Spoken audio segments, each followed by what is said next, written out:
analizador automático, el problema es que son caros los reactivos. Porque el analizador no es tan caro, $200, pero los reactivos terminan siendo muy caros. Claro. Eso me va a marcar la realidad. O sea, yo me levanto a la mañana y me tendría que hacer hinchas, un aparatito que hinchas, le saca un poquito de sangre y le dice instantáneamente cuánto tipo de ácido láctico. Si el ácido láctico está muy alto, con la referencia que tenemos de lactato, solamente podría hacer un trabajo de media o baja intensidad. Hoy es parecido al de la, Sí. al de la diabetes. ¿Y a un tipo de distancia cómo entrenarías? ¿Cómo? A un tipo de distancia, ¿cómo entrenar? Y para mi caso es complicado, porque a mí me gusta tener conocimiento, porque tengo que entrenar muy bajo. Tengo que decir, yo digo, bueno, estoy dando un trabajo medio bajo, para que yo sepa que voy y recuperar. Porque si se ve un trabajo más intenso, vos me tenés que llamar por teléfono y decir, ya, al segundo día no puedo más. Estoy muerto, no tengo la recuperación. Imagínate después de 2 o 3 semanas de trabajo, no puedo nada más. Entonces, o haces una planificación muy baja intensidad y vas progresivamente subiéndolo, no es tan fácil. Te dice Así Mario, vas a estar año tras año. perdón Mario, mucho de lo que está en la casa es lo que son las áreas funcionales que son teóricas. Algunos dicen que son 5, otros dicen que son 6, otros dicen que son 8, las áreas funcionales. Y por cada área funcional ustedes saben que tiene un sustrato energético, un tiempo de compensación, un tiempo de supercompensación y cada cuánto se vuelve a entrenar. Pero sigue siendo teórico. ¿Por qué? Una cosa es entrenar con aire funcional y uno estar al lado del atleta y poder percibir cuál es el estado de respuesta al entrenamiento, y otra, el que hace mucho, que es darle un plan, vos cumplís lo que es el problema que dice Mario, y vos estás en Buenos Aires, yo de acá tengo que saber si en realidad, en tu caso concreto, en las áreas funcionales se cumple el tiempo de supercompensación. Por eso es difícil, yo los felicito a los que mandan planes de entrenamiento y dicen, no, me lo hace tal tipo, sobre una idealidad, pero la realidad es tener que ver la respuesta de la persona en el entrenamiento. Muy difícil entrenar gente que uno no ve. Sí. Yo aparte de entrenar personalizado, doy clases de spinning y me pasa muy seguido lo siguiente. Vienen todo con el polar. Entonces me dicen, no, porque la tabla de polar me dice que yo ahora tengo que programar la edad, el peso, y me dice que acá voy al 70%. O sea, yo trabajo al 70%, al 80%, al 90%.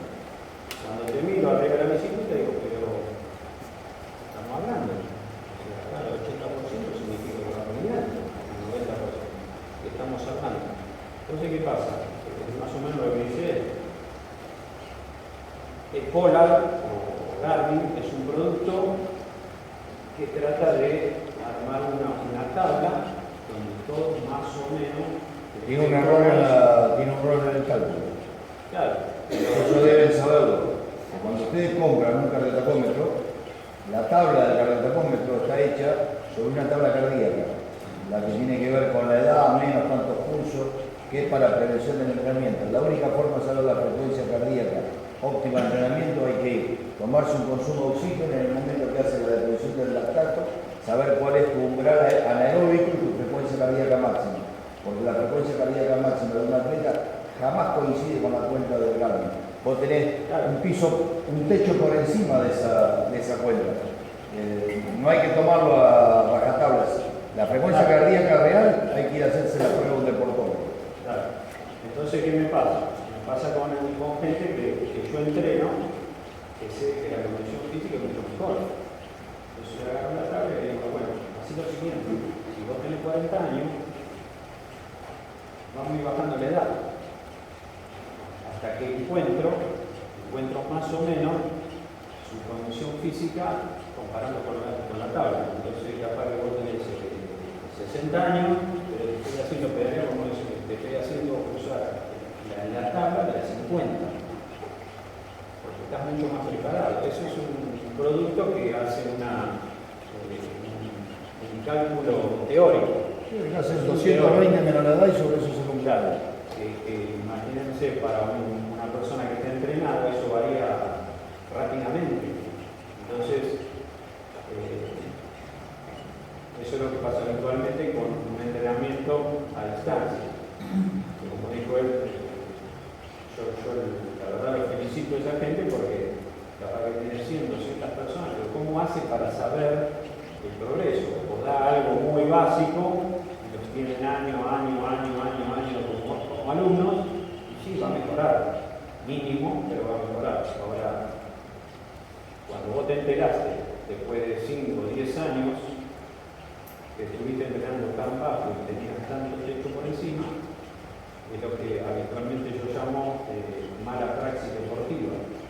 Como que un médico te agarra y te dice, bueno, una aspirina, con eso vas a andar bien. Bueno, para mí la mala praxis deportiva es tener a un alumno durante 10 años dándole poquito, va a mejorar. Pero cuando te agarro yo te digo, perdiste 10 años de tu vida. Ahora podías correr un maratón en 3 horas y media y tuviste durante 10 años corriendo 4 horas y media. Y vos podías correr 3 horas y media.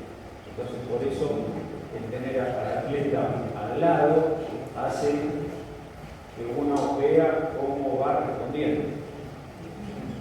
Y muchas veces hay gente que no le gusta eso. En mi caso cercano, que a mí me gusta todos los días decir lo que tiene que hacer y cómo se siente. Y no, pero a mí me gusta tener todo anotado, que bueno, anda a entrenar como. Iba a decir el nombre, pero no iba a decir un nombre. Anda a entrenar con eso. Bueno, pero hay gente que le pasa eso. A ella, por ejemplo, le gusta tener anotado todo lo que tiene que hacer. Pero yo al tercer día no sé si se me va a morir. Y eso es lo que yo necesito saber. Entrenar bien para esto cuesta porque tenés que hacer el lactato, tenés que tener el GAC, tenés que tener todo. Es una serie de datos que cuesta. Y si lo querés hacer yo me incluyo, hacer un trabajo pseudo profesional cuesta. La semana pasada, La visión Chacho Lentini hablaba del tema de la frecuencia cardíaca máxima para atleta prueba combinada, que vos vais y te tomás en el rover. Ahora el CENAR tiene por suerte una nueva cinta que no necesitas ni siquiera poner roller, una cinta alemana ancha, donde vos lo haces directamente en tu bicicleta, la prueba de consumo de oxígeno. Pero esa frecuencia cardíaca máxima que te va a dar es para cuando entrenes en bicicleta, porque tu frecuencia cardíaca máxima a pie es otra. Entonces, Cacho decía que el triatleta tenía que saber cuál era su frecuencia cardíaca máxima en el agua, en la bicicleta, y a pie, no que te la tomaste en una y se la transfería a las otras tres, porque son tres techos aeróbicos diferentes. Hoy el CENAR incorporó esa máquina que está muy buena. Hay parada una hace como medio año en la aduana, que es 4 metros con 6, porque va a servir para hacer esquí. Directamente los gestos del esquí arriba, y hay otra prueba, los silla de ruedas, que van a poder hacerlo arriba. Tiene un sensor, viste que lo que te pasa es que a medida que lo das más te va para atrás. Tiene un sensor que cuando vos hagas contacto con el sensor te disminuye la velocidad y te frena la prueba. Pero no es un tema menor saber que el Garmin no es lo que dice y que la frecuencia cardíaca máxima no es la misma para cada disciplina, porque son esfuerzos diferentes. Sí. Y después otro tema también es que el pulso cardíaco es una referencia muy variable. Uno está cansado, se toma el pulso basal y quizá si uno está cansado, uno tiene un pulso basal de 40 el pulso y cuando vos te levantás decís, hoy tengo 50. Entonces ese día, ¿qué pasa? Eso es lo que pasa con el entrenamiento a distancia, que no es lo mismo que un entrenamiento teniendo cerca. Ahí varía mucho. Y después también, con lo que decía Pablo, son deportes donde se trata de mejorar, hay trabajos de consumo de oxígeno, y era lo que vimos muchos años, que hay picos de consumo en cada grupo muscular. O sea, un nadador, por usar los brazos, hace pico de consumo de oxígeno en brazos. Por eso el nadador debe hacer el de consumo en un ciclo ergómetro, no en una cinta. Y los corredores y los ciclistas tienen pico de consumo diario. Entonces, se producen una serie de variantes que uno en el entrenamiento tiene que tener en cuenta. Que no tienen en cuenta un montón de gente que entrena a triatletas. Ese es lo importante. Y en eso es lo que hago hincapié en cuanto a los entrenadores. Uno tiene que saber discernir cuál es el que mejor hace las cosas en ese sentido. Y siempre, supongamos que lo vemos en el fútbol, ¿cuál es el mejor preparador físico, el mejor entrenador? El que tiene mejor resultado. Mucha gente entrena con gente que nunca le ve resultados.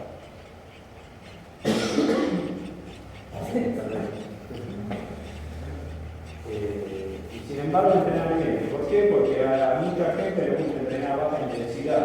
Ese es otro problema. Hay gente que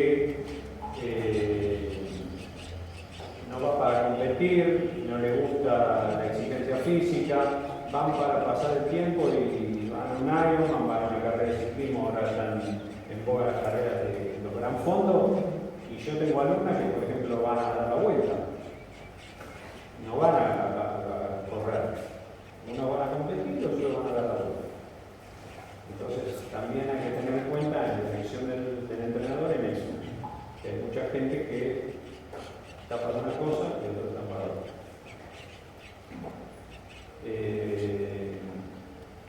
Bueno, básicamente, pregunta. Nada. Nos iríamos a la pileta, cuando volvemos vamos a tener la charla con Patricia y el tema de la bici. Comemos algo, vemos cómo está y nos vamos al ofrecimiento que nos hizo Marco de ir al spinning y aparte ya la brea hace una merienda, hace todo. No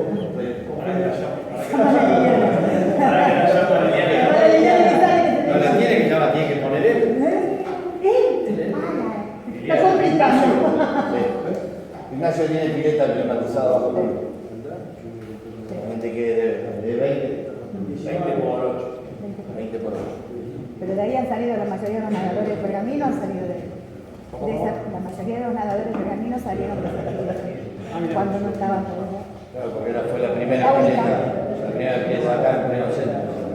Así que los nadadores. Sí,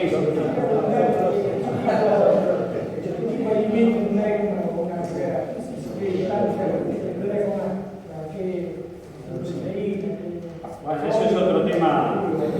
¿Eso me va a dar Pato? No, sí. No, pero él, bueno, pero vos por la experiencia también podés incorporar ciertas cosas. Hacete la idea que en el Ironman, es lo que dije anteriormente, tenés que ir compensado.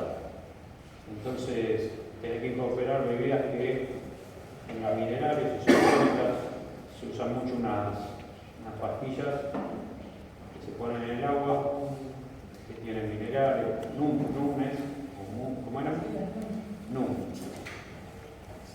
Es una pastilla que se pone en el agua y bueno, y eso le da las sales y todas las características para que te vayan hidratando. Y después tenés que pensar que tenés el hidrato, que es lo que te va a dar la energía, y la proteína, que es lo que te va a dar la recuperación. Entonces vos a lo largo de la semana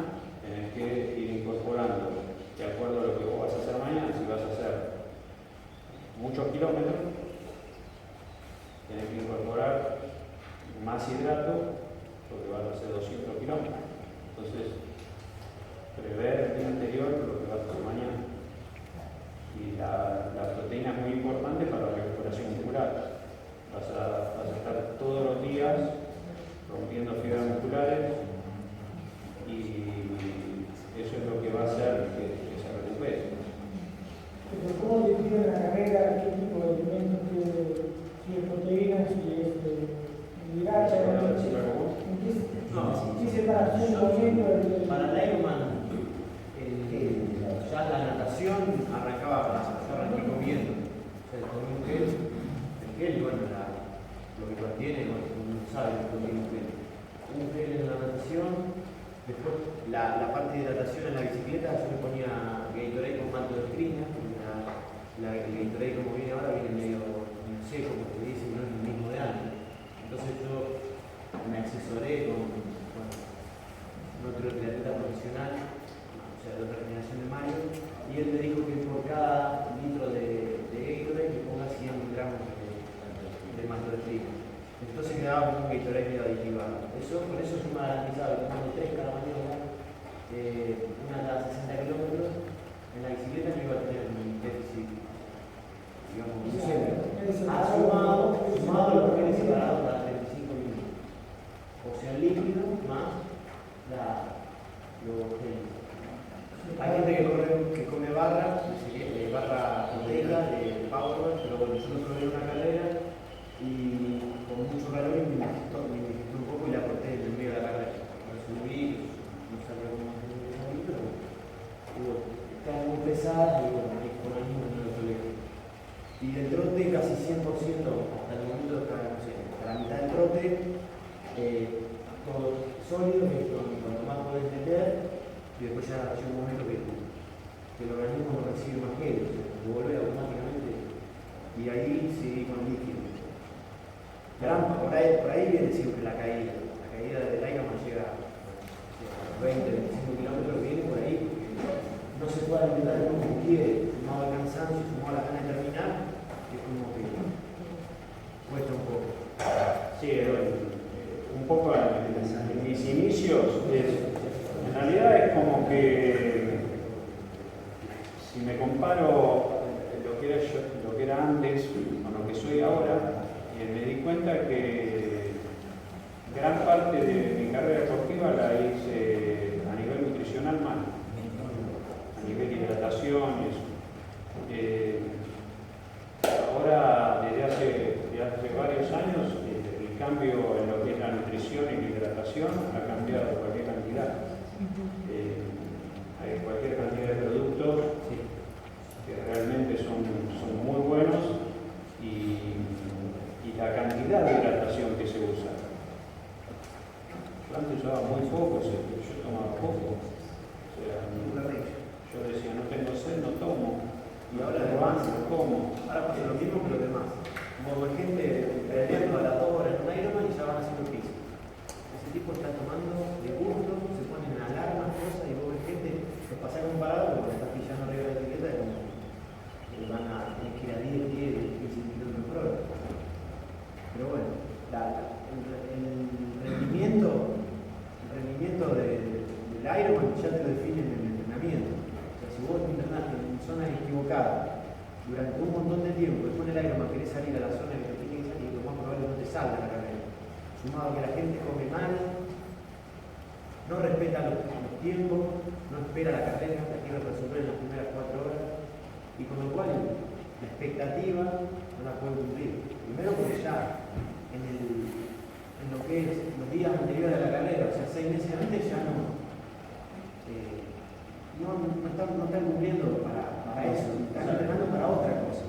Por ejemplo, las marcas mías que yo tengo en Ironman no se condicen con las marcas mías de olímpico, porque yo no soy un tipo que corre 33 minutos, tipo que hace 9 horas 25 en Ironman, la equivalencia es llevar 33 minutos en una carrera de calle. O sea que claramente sé ejecutar lo que yo planifiqué para carreras más cortas. Vos tenés gente de 33 minutos que hace 10 horas en Ironman, o hace 2 horas 15 para arriba en un olímpico. Con lo cual gran parte del triatlón lo que tiene, primero una parte de la cabeza emocional y después de dosificación. Muy importante el deporte nuestro es dosificar. Sí, que eso es lo que varió a lo largo del tiempo. Yo mismo me doy cuenta que la cantidad de productos y cosas que toman, la cantidad que se toman, la cantidad que se toman, para mí antes la bicicleta tenía para poner 2 caramelos, eran 2 caramelos y listo. Y ahora no, ahora inclusive hasta las bicicletas ya vienen, es como que habría que diferenciar las bicicletas que son de Ironman y las bicicletas que son de medio Ironman. Una bicicleta de un medio Ironman te alcanza el agua, pero las bicicletas ahora, viste, tipo la Scott, las Canyon, hay 3-4 marcas que vienen ya cadenado adelante, acá adelante viene cadenado donde poner vos tu hidratación o en el caño para llevar más cantidad, porque se toma cualquier cantidad en relación a lo que se tomaba antes era muy poco lo que se tomaba. ¿Y los tiempos de antes son parecidos a los tiempos de ahora en la carrera? Bueno, ese es otro tema, porque suponete Dave Scott y Mark Allen en el año 80 y lo estamos hablando ya, en el 89 tienen no sé si el 5.º tiempo histórico hasta la actualidad. Entonces uno no sabe si es por el progreso porque progresó la bicicleta, las ruedas, los cambios, o porque realmente esa gente eran superdotados. Yo lo creo que eran superdotados. Eran tanto de Scott como Mark Allen para mí que eran Lo que hay ahora es fuera de serie. más gente en la franja de 8:30 a 9:30. Antes no había. Vos si haces una Ironman Argentina en 9:50 lo ganaba. Sí. Ahora se hace en Brasil con 9:50 salí. Hay mucha más gente en el mundo, hay mucha más gente en el mundo de la misma condición. En esa época había figuras, como dije anteriormente. Había 3, 4, 5 triatletas en el mundo que vos decías, estos realmente son. Y ahora no, ahora te aparecen un montón de corredores que están todos en el mismo nivel. Lo que pasa es que no duran, no hay uno que se sostiene en el tiempo. Y eso, lo marcan récord, ganó 6 veces por año. Bueno, ahora no hay uno que se repita, siempre es uno diferente. Bueno, eso también trae a colación pensar qué pasa con el doping. ¿Por qué antes duraban tanto y ahora no? Entonces hay que poner en el tapete eso y es muy probable que sea así, entonces duran poco tiempo. No, yo esa gente, Mark Allen, David Scott, entrenaban en conjunto, individualmente salían cada uno en su ciudad y pedaleaban 200 kilómetros solo. Usaban esos pelotones, andaban Siempre hubo pelotones. Siempre hubo. Sí, siempre hubo pelotones. Sirve. Siempre, porque si no solo como, y además en esa época no tenías un quad que lo podías llevar en la bicicleta. Entonces, lo que hace tener un pelotón es que yo solo puedo ir a, suponete, 45 kilómetros por hora. Yo voy solo a 45. Pero necesito una moto, que en este caso no es una moto, es un pelotón que me lleva a 50. Y eso, cada vez que roto, voy a 50, hace que toda la velocidad de toda esa gente, en vez de ir a 45, vayamos a 55. Eso, a lo largo del tiempo, va a hacer que yo solo no vaya más a 45 y vaya a 47. Entonces necesito ese tipo de motos, ese empuje, exacto. Se está produciendo un mini entrenamiento de lactato. O sea, pues en el ciclismo vos decís, uy, tiro 100 metros a fondo y digo, no tengo más. Sin embargo, vos te abrís, te vas para atrás, 10 segundos, te toca de nuevo y tiras de nuevo. O sea, vas en un límite interno que vas lavando justo, que va dando lo justo. Y está en vos saber cuánto tiro. Hay uno que va a tirar 1000 metros, el siguiente no corta nunca, se abre, el otro tira 500. Vos pasás y tiró los 100 metros. El otro tiró 2 metros y se abre. Y pasa de nuevo el de 1000, pasa el de 500, pasa el que tira 2 metros. Claro. Y está en vos saber cuál es esa recuperación. ¿Entendés? ¿Está? Entonces, por eso ves en los ciclistas. Lance Armstrong, que yo lo tengo siempre arriba, aunque lo hayan bajado del pedestal, Lance Armstrong solo no va a ningún lado en una carrera de ciclismo. Necesita del equipo que lo tiene que llevar. Ahora, cuando le toca la contrarreloj, de condición física contra condición física, ahí pone cada uno lo que tiene. Por eso las carreras que son llanas,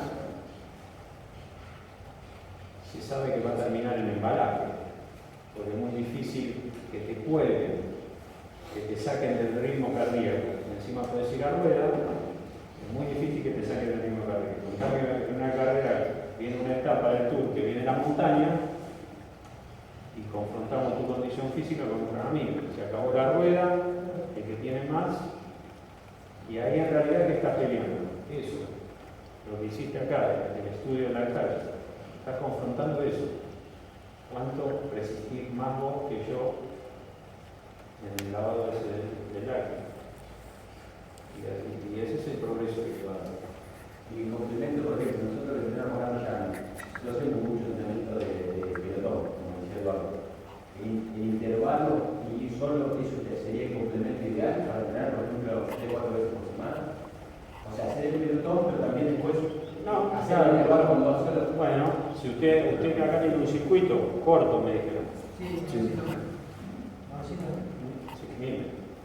Bueno, aparte de buscar días donde vos tenés que hacer largo, bueno, El largo de pelotón es en la ruta, no en el circuito. lo podés hacer en la ruta, pero te podés ir al circuito y hacer intervalos.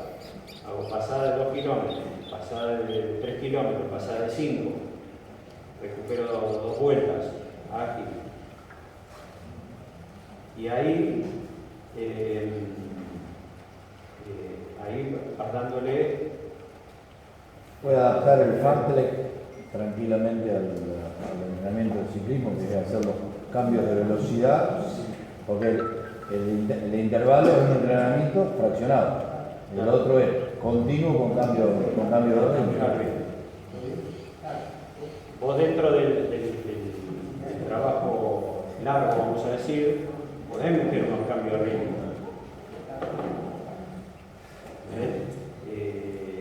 Pero no significa que sean como los más cortos que podés hacer acá en el circuito, que son mucho más explosivos. Y en eso también hay que tener bastante cuidado, porque yo, por ejemplo, tengo un entrenador un entrenador de bicicleta que pongo mi bicicleta. Y mi idea siempre es hacer un día en el entrenador. Yo en la actualidad no lo puedo cumplir, pero si que pudiera hacer, lo haría así, de esta manera. Un día de entrenador, martes, que es el día que se pedalea, ruta larga. Miércoles entrenador. ¿Solo? Martes Sí, solo. porque tampoco interesa mucho la intensidad. Pero si tengo un pelotón que me va a llevar un poquito más, siempre me sirve. Siempre me sirve. Entonces capaz que hago 100 kilómetros solo y después meto 100 en el pelotón que me lleve un poco más. El miércoles, entrenador. Jueves, ruta. Y así lo llevaría. Pero hay que tener cuidado porque cuando vos trabajás acá arriba, vas a trabajar al límite, vas a trabajar en el umbral, vas a trabajar en el umbral, ahí en este proyecto yo les pasé, acá por ejemplo tengo mi trabajo. Ponete 20 y pico de minutos, que es lo que iba, este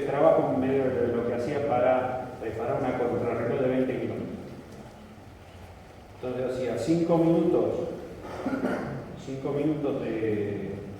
a un ritmo, 2 minutos, ahora te explico cómo. 5 por 2, 5 por 2, 5 por 2, lo tenía que hacer 5 veces. Que me iba a dar más o menos los 25 kilómetros, ¿no? Pero por eso me hice el lactato con los watts, que es este estudio.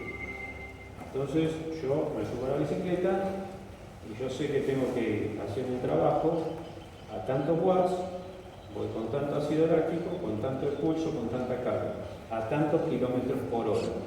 Acá me está marcando. ¿Qué pasa? Tengo que hacer 5 minutos, suponete en el 53:16. Y tengo 2 minutos que son recuperatorios, se supone que son recuperatorios, con el 53:17. Uno hago 53:16 y uno 53:17. Se supone que es una recuperación, pero no lo es. ¿Por qué? Porque yo tengo que mantener los watts. Entonces, ¿qué va a pasar? Voy a ir 53:16 a 100 vueltas a 40 kilómetros por hora. Pero esos 2 minutos que hago recuperatoria, voy 53:17, pero voy a tener que irme a 105 RPM. A la percepción es una recuperación, pero a lo que te marca, a lo que marca todos los datos, no recupera nada. Sin embargo, parecería que fuera una recuperación. Eso, no sé a nivel fisiológico cómo se podía expresar. ¿Entendés? ¿Entendés lo que estoy explicando? O sea, parecería que te recuperas, pero no te recuperas. Y te toca hacer 5 veces. 53:16, 5 minutos, 53:17, 2. Acelero, no me baja el pulso, no me bajan los watts, pero sin embargo es como que la podés llevar mejor. Es como que ahí recuperás. Después, otra vez cargo. Ese trabajo te insume al organismo un desgaste. Ese desgaste, si vos al otro día intentás hacer otro trabajo de esto, a la semana, si no quedaríamos por la semana. Ese trabajo es similar al método de entrenamiento intermitente. Ustedes tienen los continuos, los intervalados y los intermitentes. Continuo y fraccionado. Dentro de los fraccionados, los intervalados y los intermitentes.